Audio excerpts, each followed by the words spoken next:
आज के टॉपिक के संदर्भ में हम कुछ ऑटोइम्यून डिसऑर्डर्स में डिस्कस करेंगे। अभी हम सफ़ेद दाग जिसे विटलिगो कहते हैं, एक ऑटोइम्यून डिसऑर्डर जो आजकल प्राय ज़्यादा देखने में आ रहा है पिछले कुछ सालों से, स्पेशली कहें तो कोरोना के बाद इसकी फ्रिक्वेंसी बढ़ गई है। मैं नहीं जानता ऐसा क्यों, लेकिन पर्सनली क्लिनिकल एस्पेक्ट से देखें तो इसके केसेस बढ़ रहे हैं। तो ये एक ऑटोइम्यून डिसऑर्डर है विटलिगो, सफ़ेद दाग, जिसके लिए कई सारी थ्योरीज़ दी गई हैं कि इस वजह से हो सकता है, लेकिन कई बार वो थ्योरीज़ कहने को होती हैं, वजह हम पेशेंट को क्लियर नहीं कर पाते हैं। इसकी भी कई तरह की वैरायटी होती हैं और एज ग्रुप के हिसाब से बच्चों से लेके बड़ों और बड़ों से लेके बूढ़ों तक किसी को भी हो सकता है। इंडिया में इसकी प्रेवलेंस ज़्यादा है और जगह के मुकाबले। और सफ़ेद दाग के संदर्भ में कहें तो ये लोकलाइज्ड हो सकता है, जिसे सेगमेंटल विटलिगो कहते हैं। जनरलाइज हो सकता है कि पूरी बॉडी पे थोड़ा थोड़ा बन रहा है।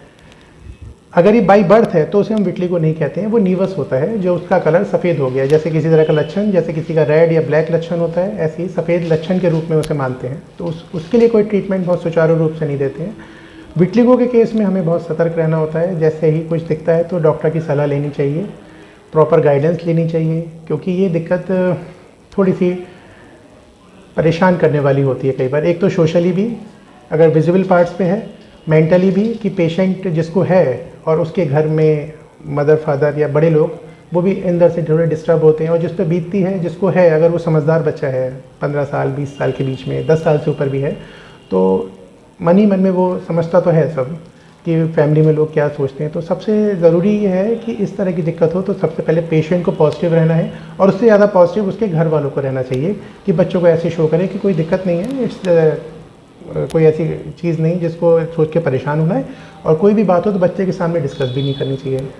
और एक डॉक्टर की सलाह ली जाए, उनसे गाइडेंस ली जाए कि ऐसे दिक्कत है। अगर वो कंफर्म करते कि हाँ ये सफ़ेद दाग है तो उसके लिए जो टेस्ट वो बताएं वो कराएं।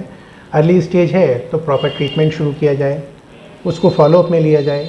अगर आराम हो रहा है तो धीरे धीरे ठीक भी हो जाएगा। कई सारी पद्धतियों में इसका इलाज होता है। मेडिकल ट्रीटमेंट में कहें तो ओरल ट्रीटमेंट होता है, टॉपिकल ट्रीटमेंट होता है, फोटोथेरेपी एक होती है जिसमें नैरो बैंड अल्ट्रावायलेट भी थेरेपी दी जाती है, वो एक सेफ ट्रीटमेंट होता है। कभी कभी ये ढीठ हो जाता है या रिस्पॉन्ड टू ट्रीटमेंट नहीं करता है, कुछ जगह सही होके कुछ जगह रह जाए और उसके बाद उसमें प्रोग्रेशन ना हो, तो फिर उस केस में सर्जिकल या स्किन ग्राफ्टिंग के ऑप्शंस कई तरह के होते हैं जिसमें ये ठीक हो जाते हैं। कुछ रेयर केसेस में ये प्रोग्रेस कर जाता है, जो कई बार ठीक नहीं भी हो सकता है, ऐसा बहुत कम होता है। तो वक्त के साथ इलाज होता है तो ये काफ़ी हद तक ठीक होता है और ठीक रहता है। धन्यवाद।